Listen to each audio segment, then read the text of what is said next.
Okay, so Well, you have to know what Walter was like. Walter had a son and a couple of daughters who were pretty much from the anti-war group. And Skip, his son, would come home every night and see all these trophies to the world's most trusted newscaster. Everything. It was troubling to him to have this conflict within his own family, which a lot of important people have the same problem. McNamara's son wouldn't talk to him for 10 or 15 years afterwards. Anyway, Cronkite said, "So, well," he turned to me, "what about the war?" And I told him, I said, "This is my opinion." And I said, "I don't think this war will ever end until we get out of here." "What do you mean by that?" I said, "Well, I travel up and down the country for the last several years, and I see this collaboration between the Viet Cong and the GVN, or Viet Cong sympathizers and Vietnamese farmers and so forth. They allow each other to have water and rice and so on and so forth. And I think there's something here I think we've missed. I think this is really a civil war, and which is really a conflict between two people of the same country. Different ideologies, but nonetheless the same. So I don't think it'll end before we get out. Or they decide this war by blood or money, blood or negotiation." He said, "Well, that's the wildest damn thing I've ever heard of." I said, "Walter, you asked my opinion, I gave you my opinion." And I thought to myself, wow, that's going to be the end of me. So I went to Quai Son. Several years later, I was in London. Jack Lawrence, who was one of our correspondents in Vietnam, he said, "Remember that meeting you had with Walter Cronkite back in '68? I said, "Sure, how could I forget it?" He says, "Well, he got all the correspondents together the next day after you, plus other people, and asked them what was going to happen, and they told him the same story." He said it was hard for him to understand that. So. but then just finish the story. He went on the air and said what? He said, "We've reached a point of stalemate, and we should find a way with honor to end this war." I mean, I'm giving a paraphrase. Right, but he did that report from Vietnam. No, he did it once he was back in New York. Yeah, but he also had on-camera stuff. Yeah, but he didn't say that. No. He didn't say that till he went back to New York. Right. And the guy who wrote it was Ernie Leiser, not Cronkite. Right. But that, just so people understand, that was a major turning point in the country. Oh, yeah. Lyndon Johnson said, when you lost Walter Cronkite, you've lost the country. Mm-hmm. Yeah. And I think, there may be all kinds of reasons why people could be critical of Cronkite, but I think on the standpoint of the trust factor that he built among the American people, because night after night of hearing him on the air, it was true. I mean, he was very valuable in that sense. But he was really until the end, I think he was a hawk. So before we move on to Moscow, so just how many wars have you covered? Jeez. I'm going to guess it's going to be about somewhere between 13 and 14. Civil wars in Indonesia, Malaysia, Burma, Laos, India, Pakistan, Salvador, Nicaragua, Guatemala. That's the way it goes. I've lost count. Mm-hmm. And your reflections of that are in your book? Yeah.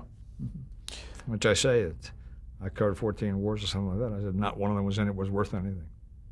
There was no point in any of it. It was all part of the anti-communist hysteria of the Cold War, which from my experience in the Soviet Union, I will tell you. Well, let's go to that now. So okay. In 1972, you went to Moscow. We already talked about the phone call, and yeah.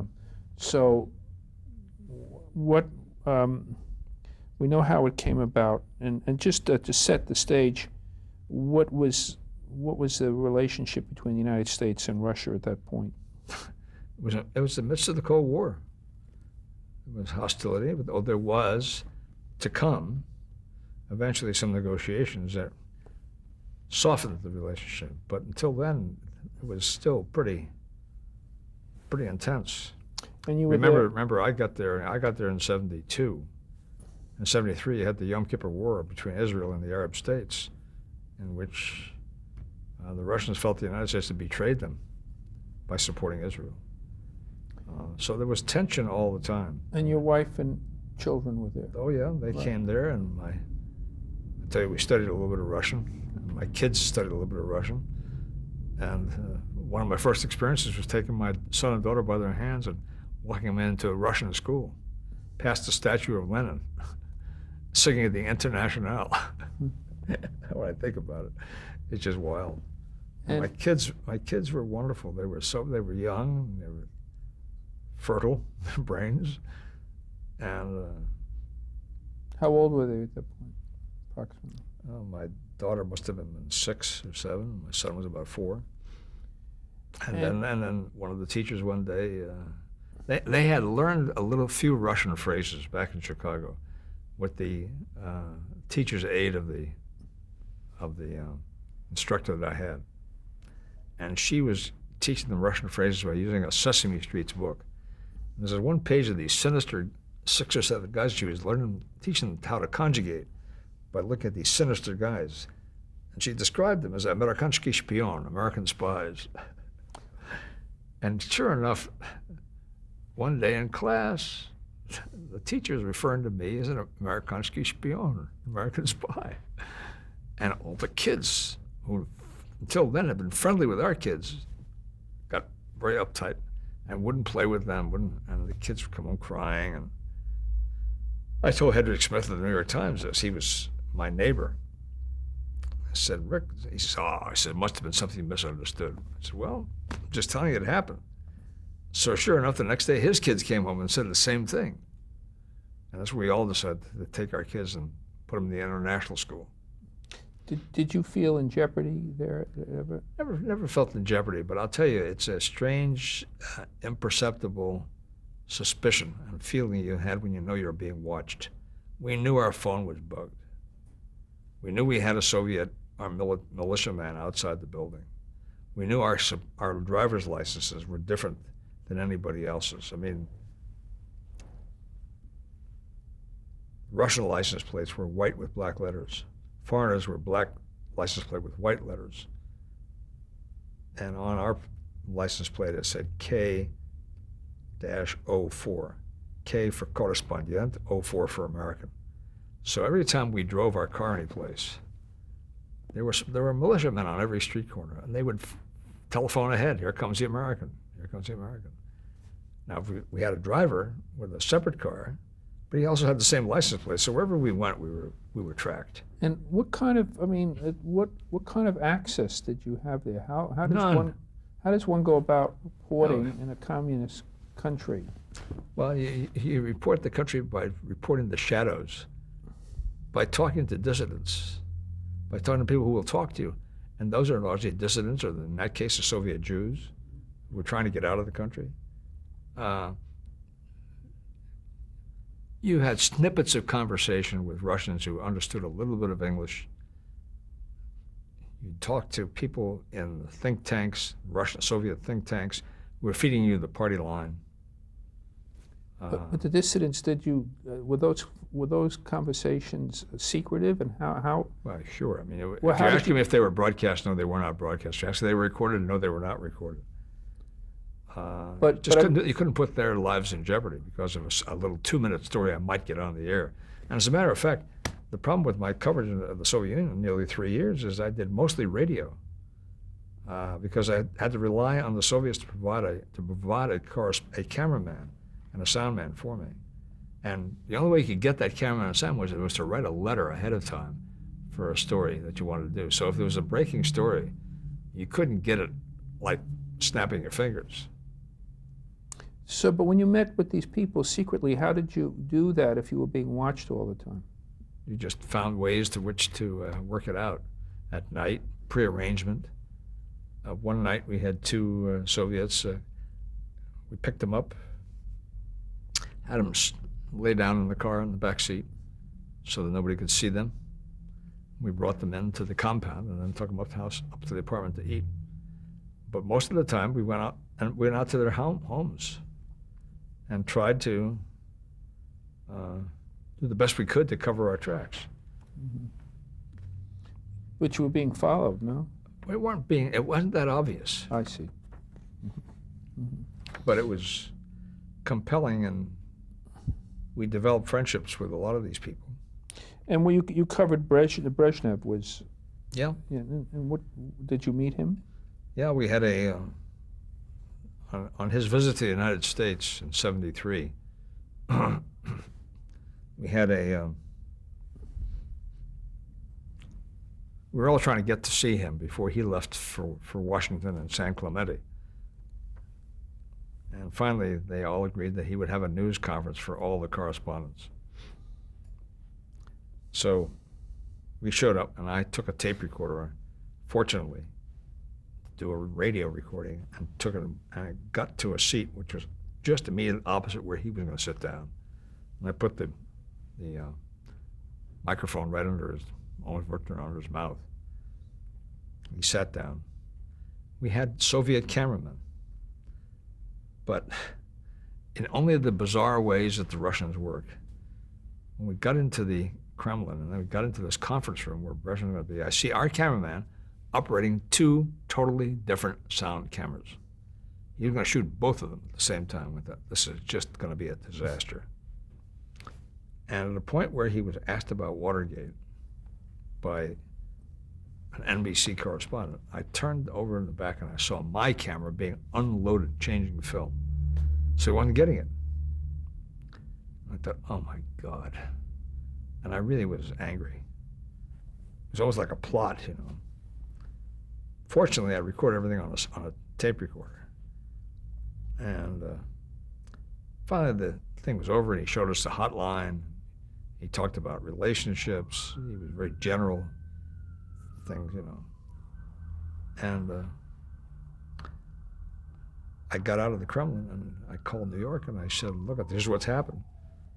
Here's what I've got. I said, but I can't guarantee you that we've got what we really need. And they said, well, you better come home. Salant, the president, has authorized you to fly first class.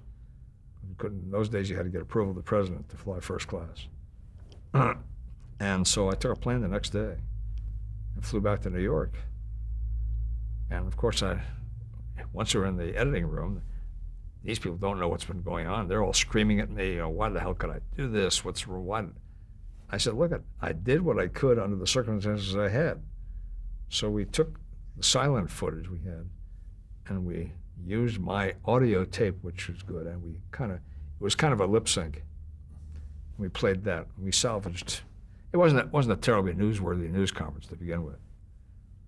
News interview. Huh? News interview, right. Yeah. Right. And we went to Washington,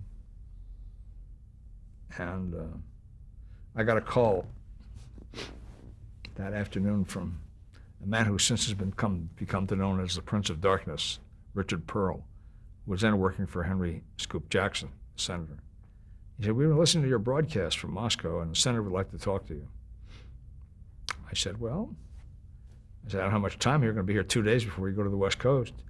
I said, but tonight there's a downtime because the Soviets are having a state dinner for President Nixon. He said, so I could come during that hour or two later, and we could meet at a hotel and have a meeting and talk. And we did. And right in the middle of this dinner, Jackson says, I hear there's a revolt brewing in the Soviet army. I said, oh? I said, how do you know that? He says, well, sources have told us. I said, well, what kind of sources? Well, Soviet Jews. I said, Senator, do you know how few Soviet Jews are in the Soviet army? I said, what the hell would they know about a revolt brewing in the Soviet army? Of course, it was a lot of baloney. What were the biggest stories you covered while you were in Moscow? Well, I think the dissidents was a big story. Mm-hmm. Solzhenitsyn was a big story, the arrest of Solzhenitsyn. That was a fascinating experience for me because I've been trying to get him, and it was very hard to get an interview with him.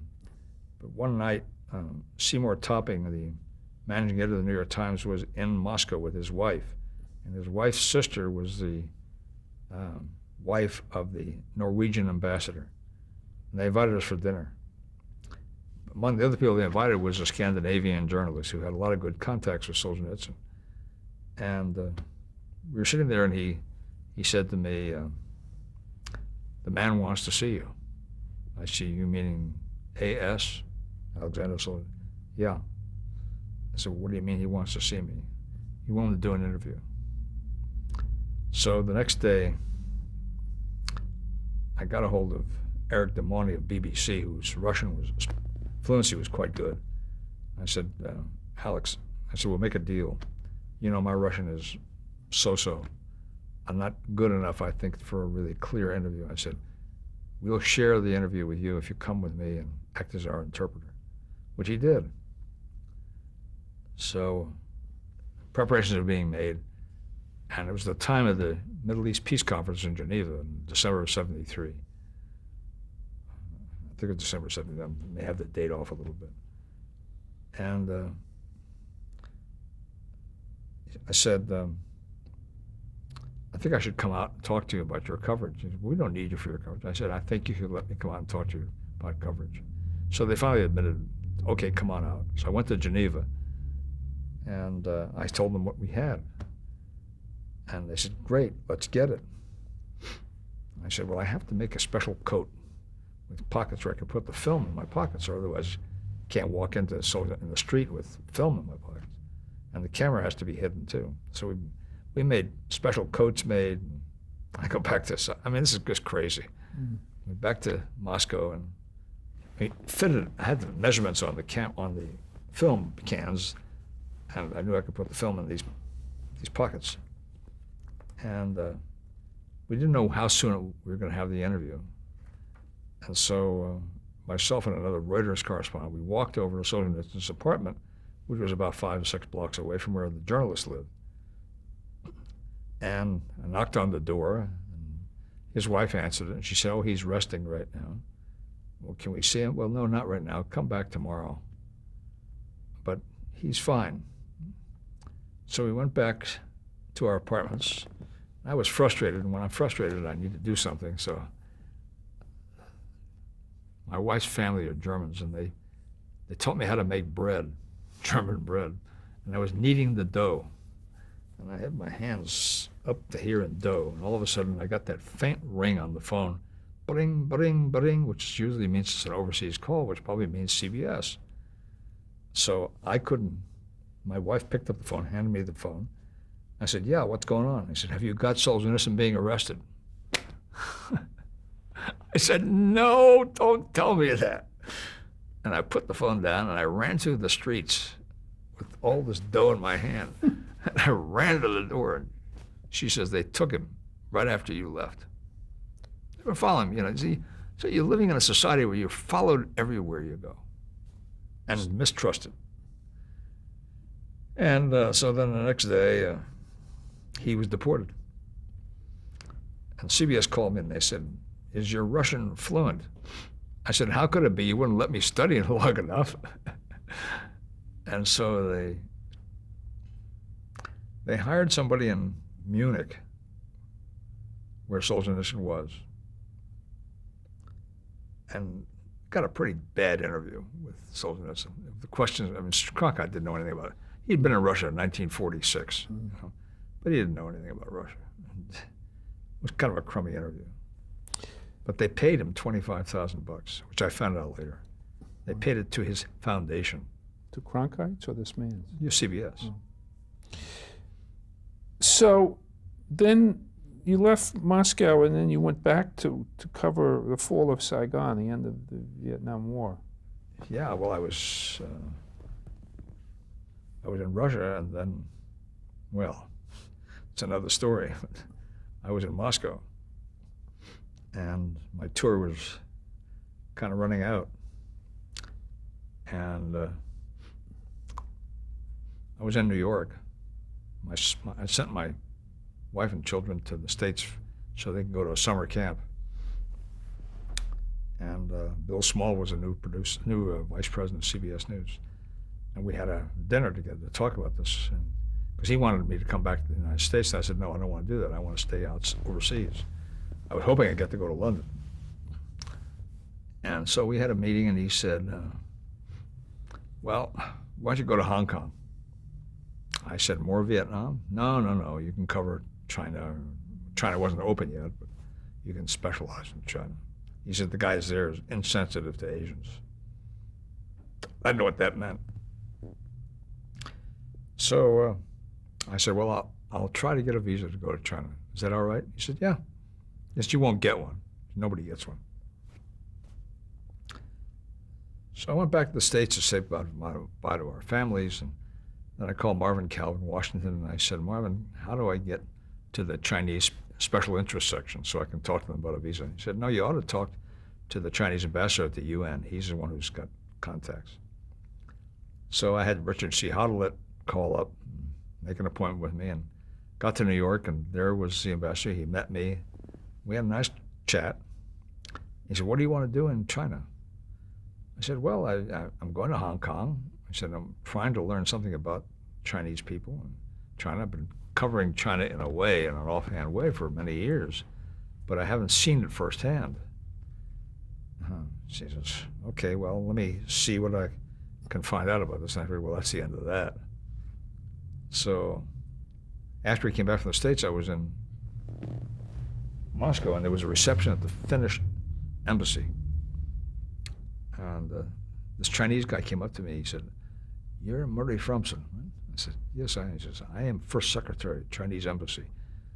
I would like to talk to you about your request to go to China. I said, how did you know? He said, oh, we have ways of knowing. So the next day I went to see him. And he said, what is it you want to do? I said, well, as I told the ambassador in New York, I want to see China through my own eyes. I want to meet people. I want to introduce them as the person responsible for CBS and covering affairs in China. And I thought it'd be best if I talked to Chinese people. And I was hoping I could go by this Trans-Siberian Railway from Moscow through China and then on the way to Hong Kong.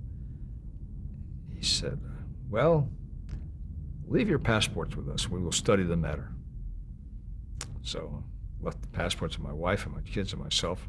Left on that. That's pretty tricky, leaving your passports, but let's see what happens after a few weeks. So 2 weeks go by, and then the call comes again, come and see us, Mr. Fromson. Came with my wife, and he gives us the passports back with visa stamped. And I almost died. I couldn't believe it. I've been trying to go to China for 20 years, 25 years, and here suddenly I got these visas. And he said, yes, we're happy to have you as the first guests of the Republic. Your children will be the youngest Americans to come to China since the revolution. I said, this must be dumb luck. I went back to the office, and I called CBS New York, very excitedly to explain this great news, and the foreign editor gets on the phone. I said, isn't this great news? He says, whoever the hell told you you could go to China? I said, well, I talked to Bill Small about this. I said, I was going to try, and he said, well, you won't get any. I said, but I did get it. And I thought I'd tell you when I got it. He says, well, you're not going to China. I said, what do you mean I'm not going to China? He says, you heard it. You're not going to. I said, well, fuck you. And I hung up the phone. And 10 minutes later, Small called back. And he says, what's this I hear you about going to China? I said, Bill, we talked about this in New York. And you said it was okay for me to apply for a visa. Well, I got the visa. He says, well, you don't go to China. If you go to China, don't show up in Hong Kong. What the hell is this all about? It's kind of the petty little things that go on in networks that people don't know about on the outside, you know. There's a lot of this pettiness. And I said, I don't know what to do. And I told all my colleagues in Moscow, they said, God, go to China, go to China. So what happened? Well, I called my lawyer in New York. He said, well, you know, you can go, but then you try to get another job, and you'll be portrayed as a guy who couldn't take orders, which was bad advice, frankly, but I accepted it. And I went back to see the Chinese with my wife to explain. I made up a story. I said we had to go on another assignment to India or something like that, and I couldn't go to China right now. He saw through it. And he was embarrassed, and he started to cry. And we started to cry. It was one of the incredible scenes of drama, of him understanding my embarrassment, he understanding my understanding his embarrassment. Because he had to now explain this to the ambassador why I wasn't going. So you went to Saigon instead? I went to Hong Kong. Hong Kong, and then from And with assurance I wouldn't have to go back to Vietnam. I'm sure what happened is I spent the next several months in Vietnam and Cambodia. Right. And so, and you covered the fall of Saigon. Including the C-5A crash, the orphan airlift. Right. that was in Saigon in the last few weeks. When that happened. Huh? What was that like covering the fall of Saigon?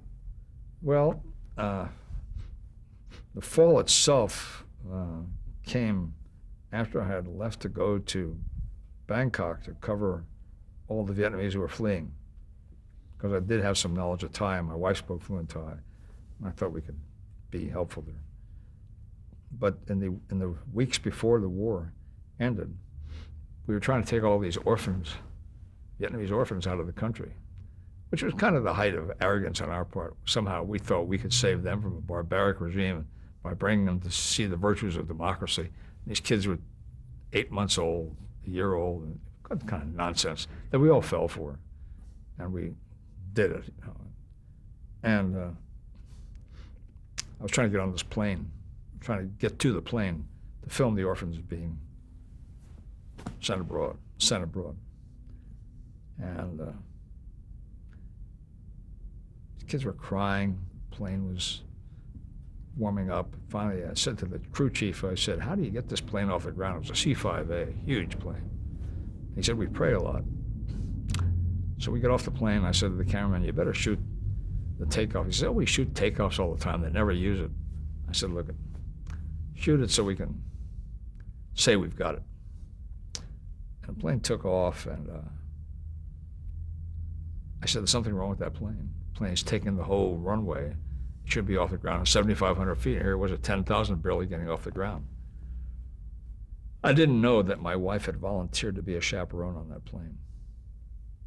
And she had one foot out the door in Hong Kong to fly to Saigon to join the chaperones when they called her off, or she would have been on the plane. All the chaperones were killed. And I covered that story. It crashed right there. No, the pilot was brave enough to have the ailerons collapsed on him. The plane was, it's a long story, but the fact of the matter is they were looking for a C-5A, looking for a big cargo plane to bring these orphans out. And Lockheed was having trouble with this plane, and they figured themselves, well, you know, if we only get some humanitarian support for our effort, we'll get more money to fix the problems in the plane. So they sent the C-5A, which was a turkey of an aircraft, out to Saigon. And So where did it crash? the pilot was really shrewd. He circled the air currents because they couldn't get the ailerons snapped and the back doors were open, and the kids were losing oxygen. But he flew the plane in circular patterns around and beyond Saigon, looking for a place to land, because he knew that if he landed right in the middle of Saigon, there'd be a lot of people killed.